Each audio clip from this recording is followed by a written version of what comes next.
Chapter 4, A Lost Soul.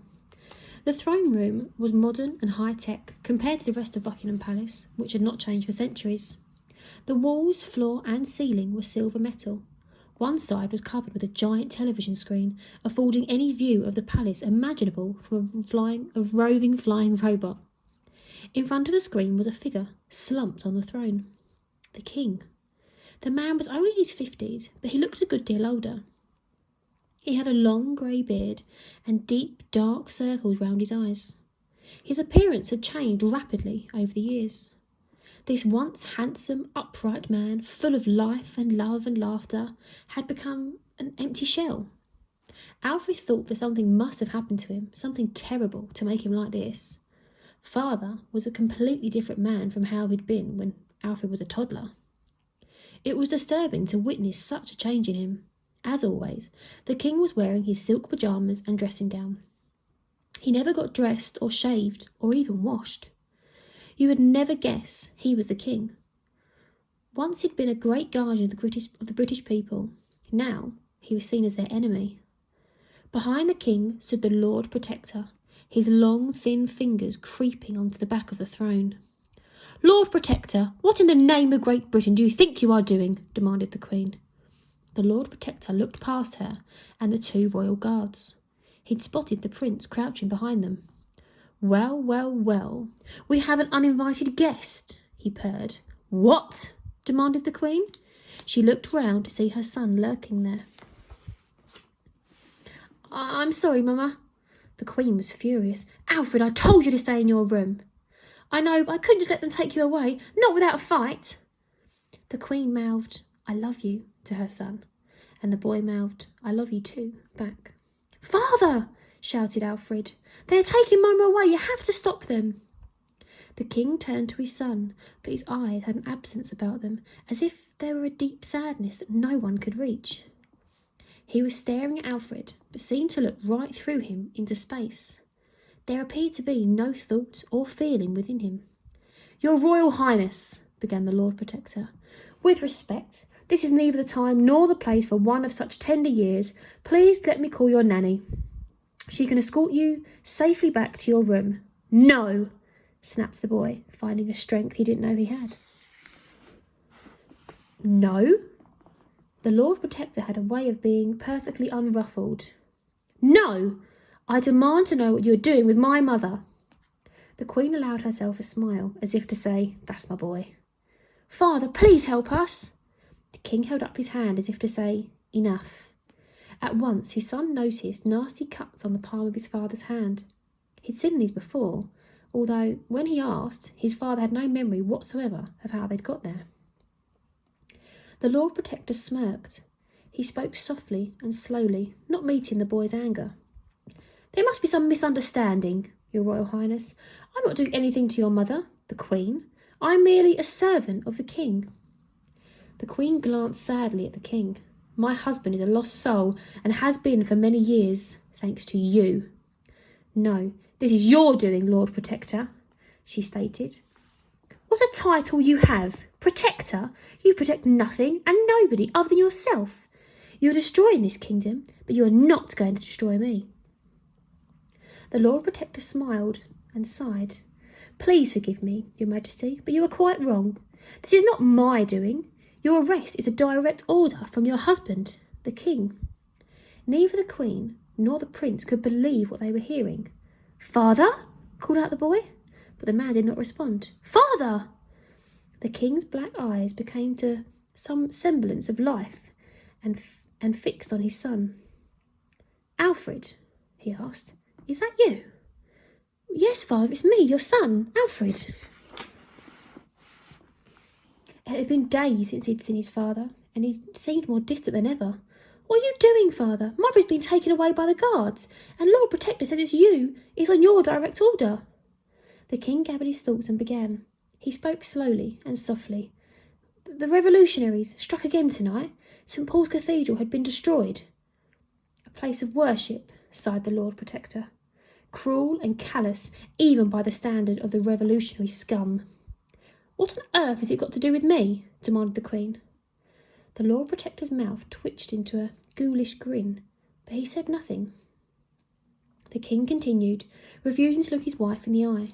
It has everything to do with you. This is nonsense, she protested. Utter nonsense. The king's eyes flickered again, and he turned away. He couldn't bear to look at his wife as he spoke. For some time, I'm sorry to say, you've been under suspicion. Me? She demanded. The lady was incredulous. But I am the queen. You have been spied upon, and the all-seeing eye sees everything, added the Lord Protector. Intelligence information has been brought to my attention, continued the king, still unable to look at her. That points to you being in direct communication with the revolutionaries. The queen glowed red and began spluttering her innocence. But I... You don't deny it, your majesty? Pressed the Lord Protector. No, The lady stuttered. Of course I deny it. Then, began the Lord Protector, why do you have this hidden in your bedroom? He lifted a cloth to reveal an old-fashioned radio crouched guiltily on a metal table.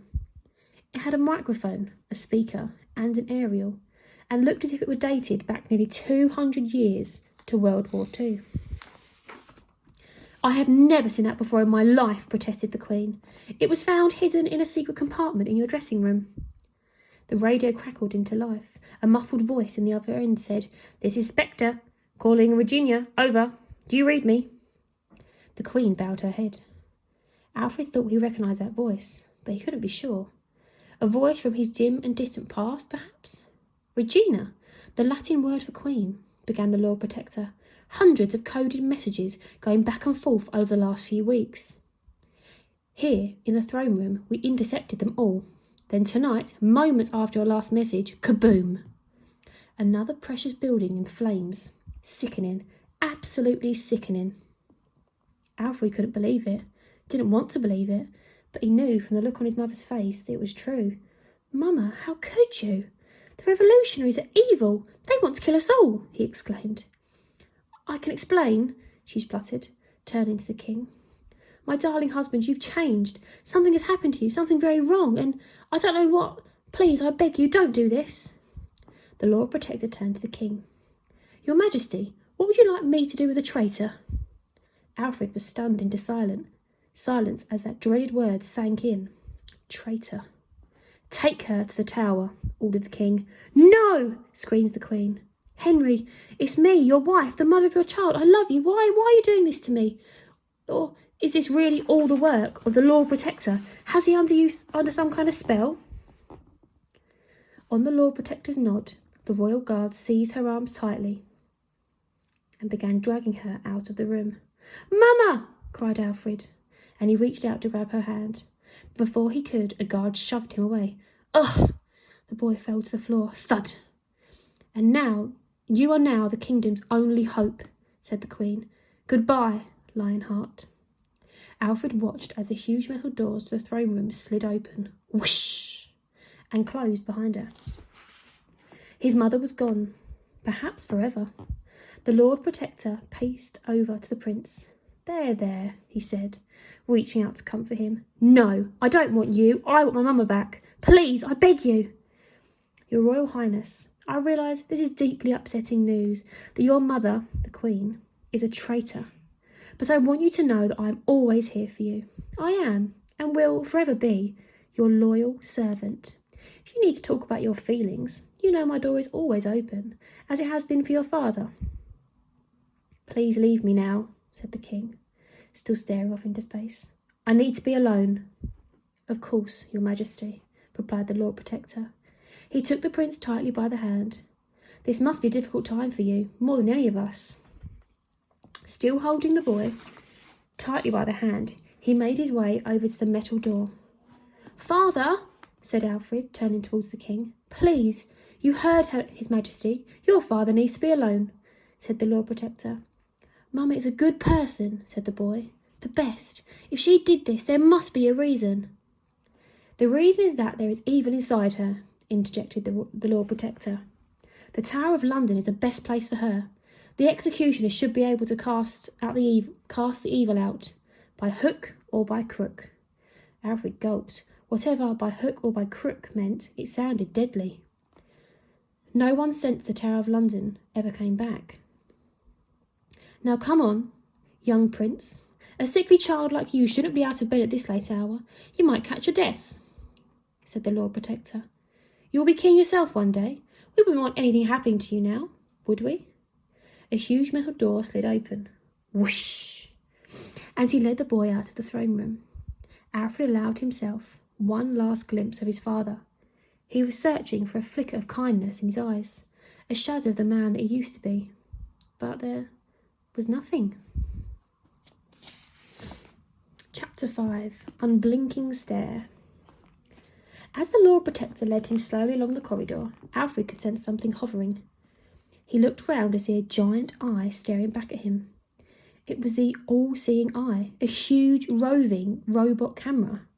It was powered by thousands of tiny jets, which allowed it to move silently in any direction, up, down, left, right, and everything in between.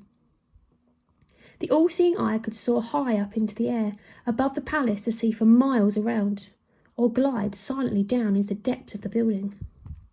What it saw through its unblinking eye was beamed right back to that huge television screen in the throne room. There the king, and of course the Lord Protector, could see everything. Nothing and nobody could escape its unblinking stare. Alfred was drained, not just physically but also emotionally. It took all his strength to climb the long, winding staircase back up to his room at the top of the palace. When he finally reached his bedroom, the Lord Protector said, "Good night, Your Royal Highness. I know how much you love a good book. Would you care for a good night story?" "No," came the terse reply. "I'm not a baby." The boy's eyes were still stinging with tears. "Forgive me, sir, but you do sometimes cry like one." Alfred wanted to thump him. If only he had the strength. "Just a little joke, sir. There's no point shedding tears over traitors. After you," purred the Lord Protector, guarding the young prince through the doorway with a little bow. Then, with the precision and speed of a close-up magician, he took the key from out of the lock on the inside. I think it's best I hold on to this, sir, for your own protection, of course," he said. "But I wish you good night, sweet dreams." The Lord Protector patted him on the head. Alfred couldn't bear the man's long, thin fingers touching him. He shuddered. With the all-seeing eye still hovering behind, the Lord Protector shut the prince's bedroom door and locked it. Click. Alfred staggered to his bed and lay down, burying his head in the pillow. He wanted to cry until his body turned inside out, just like a baby, but right now, tears solved nothing. Alfred had to do something. He sat up on the bed. From his window he could see that St. Paul's Cathedral was still ablaze. By morning this historic monument, an icon of London's skyline, would be little more than charred rubble. In his heart, the boy knew that his mother couldn't be behind this terrible attack. It went against everything he knew about her, and he knew her better than anybody. She was kind and loving, the best mother he could ever imagine. The Queen was not capable of such unspeakable horror. What's more, why would she ever do such a thing? The revolutionaries were the sworn enemies of the royals. They wanted the royal family dead. It didn't make sense. Alfred was determined to find out what was really going on. The mysterious chalk on the floor, the strange cuts on his father's hands, his dearest mother being branded a traitor. It couldn't be true. Alfred was determined to prove his mother's innocence. To do that, he had to turn detective. The boy tiptoed back over to his bedroom door. Peeping through the crack under it, he could see a shadow on the floor. The all-seeing eye was still hovering outside, keeping watch over him. Even if he could find a way of unlocking the door, royal guards would be here in seconds. His next stop would be the Tower of London. Instead, Alfred tiptoed over to his window. As the glory days of Buckingham Palace were long gone, in the prince's bedroom there was an infestation of woodworm, the larvae of beetles that eat through wood. There were tiny holes in his bed frame, his cupboard, and when he rolled back the stained silk rug that lay in the middle of his room, there were holes in the floorboards too. The window frames were made of wood, and the wood was rotting. Alfred ran his fingers along the hundreds of holes in the frame. Cold air was whistling through them.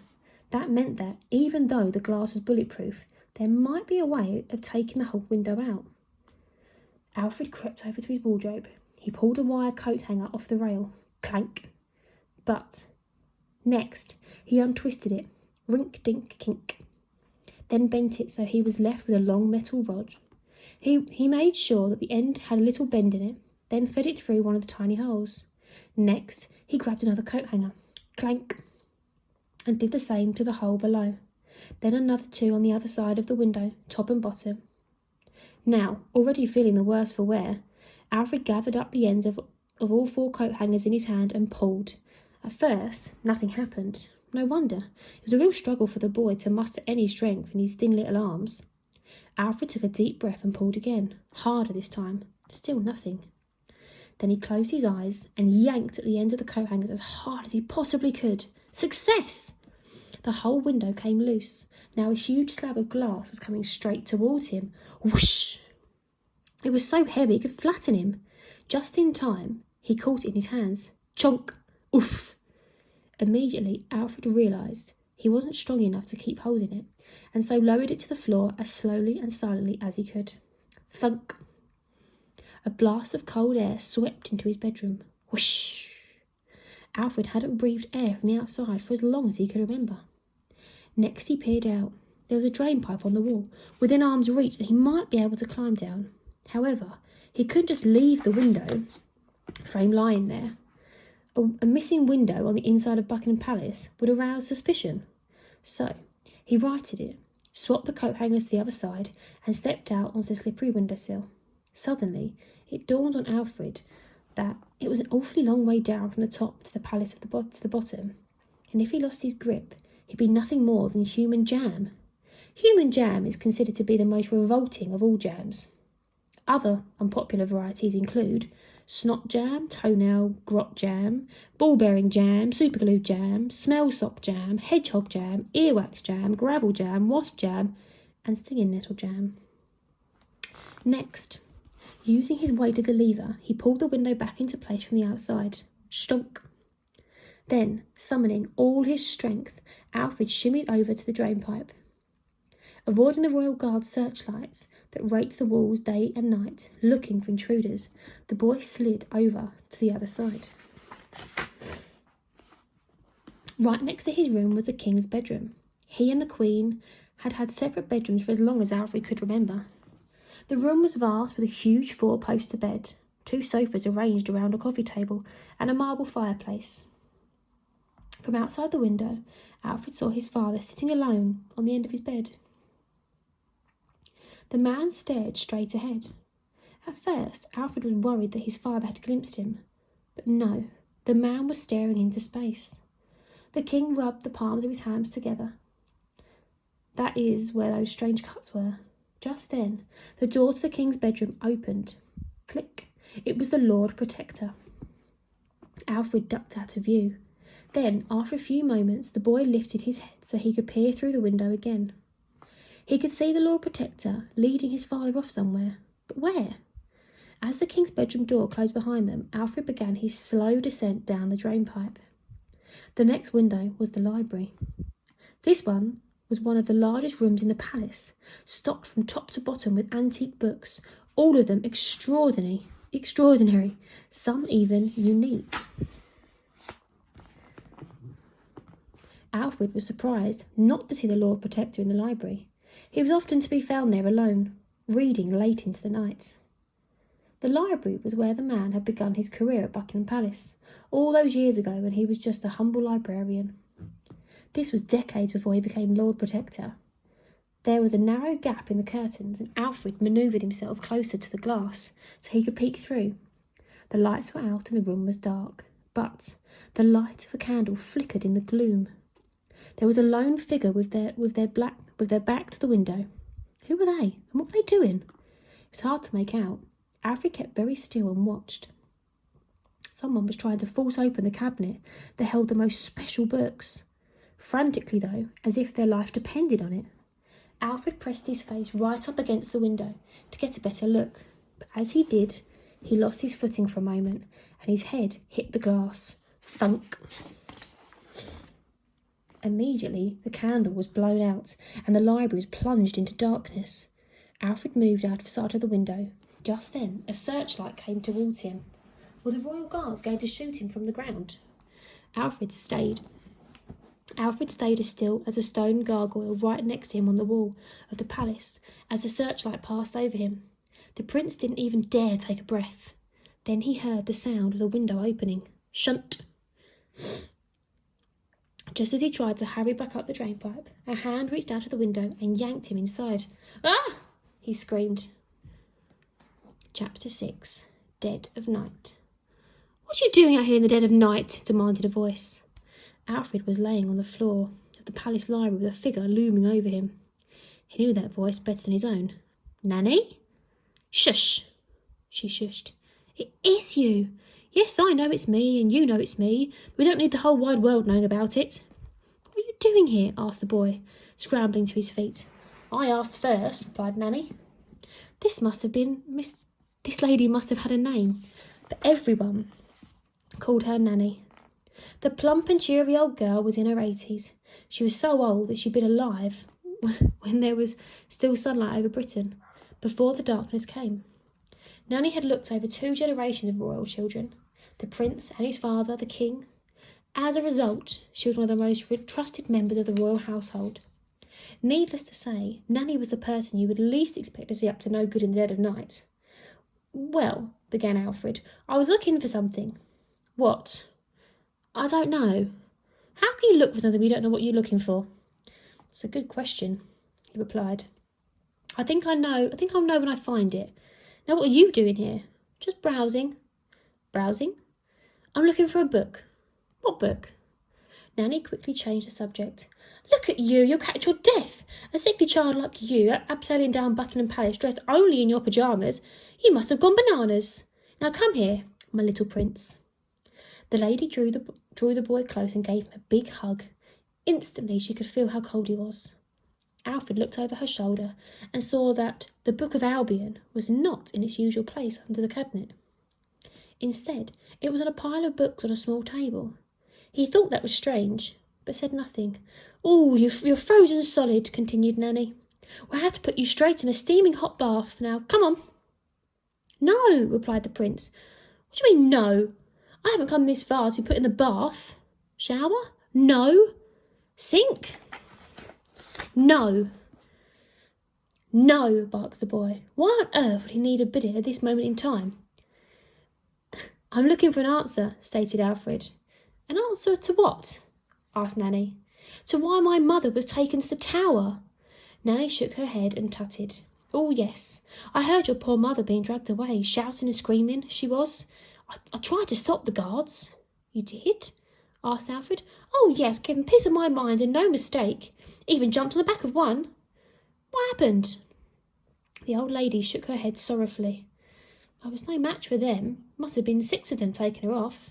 They threw me to the floor. Oh, no, Nanny, are you all right? Black and blue I am, she said, rubbing her arms. But Nanny's a tough bird. I will survive, she smiled, showing off her false teeth that went clickety-clack whenever she spoke. Do you believe Mama could really be a traitor? Nanny sighed heavily. It seems far-fetched, but you never know. Sometimes the enemy is closer than you think. This sent shivers down the boy's spine. What do you mean? He asked. I mean, maybe, just maybe, it's true. Alfred felt sick at the thought. Mama, a traitor! Now, come on, my little prince. You're not a well boy. You need to get straight into bed. And double helpings of Nanny's special eggy wegg in the morning. Alfred gulped. He didn't much like Nanny's special eggy wegg, even though he'd been given them every single day of his life. He didn't have the heart to tell her. There were no fresh eggs in the palace, or indeed anywhere at the moment, so these scrambled eggy weggs were made with powdered egg. They tasted funny. Funny, peculiar, not funny. I'm not going to bed, announced the boy before yawning. The events of the night had left him absolutely shattered, but he was determined to fight on. Yes, you are. Straight to bed, young man, and no arguing. But suddenly Nanny stood very still. A noise had distracted her. She brought her fingers up to her lips to silence him. Then, with her eyes, she indicated the door at the far end of the library. Alfred tipped over to it and then bent to peer through the keyhole. Nanny was right. There was someone, or something, out there. He put his little eye up to the keyhole and found a giant eye staring back at him. Huh? The boy gasped. Shh! Shushed Nanny as quietly as she could. The all-seeing eye was hovering outside the door. Alfred felt a wave of fear crash over him. He didn't move, and eventually the eye hovered off down the long corridor. Alfred waited until it was a safe distance away before tiptoeing past the shelves of books back to Nanny. Who was it? She whispered. It was the eye, whispered Alfred. Oh, I can't bear that great big nosy beach ball. I once caught it spying on me when I was on the lavvy. Dirty blighter, did it see you? I don't know, said the boy with a gulp. Well, did it or didn't it? She pressed, clearly concerned. I don't know, maybe. Maybe, she fretted. Then maybe we will both be sent to the tower. We need to get out of here, and fast. Should I go back the way I came in? The window? No, snapped Nanny. You are lucky the guards didn't see you. Someone scaling down the wall of the palace at night. You could have been blasted from here to Timbuktu. Then how? Just then they heard the handle on the door to the library turn. Click. Someone was about to march in.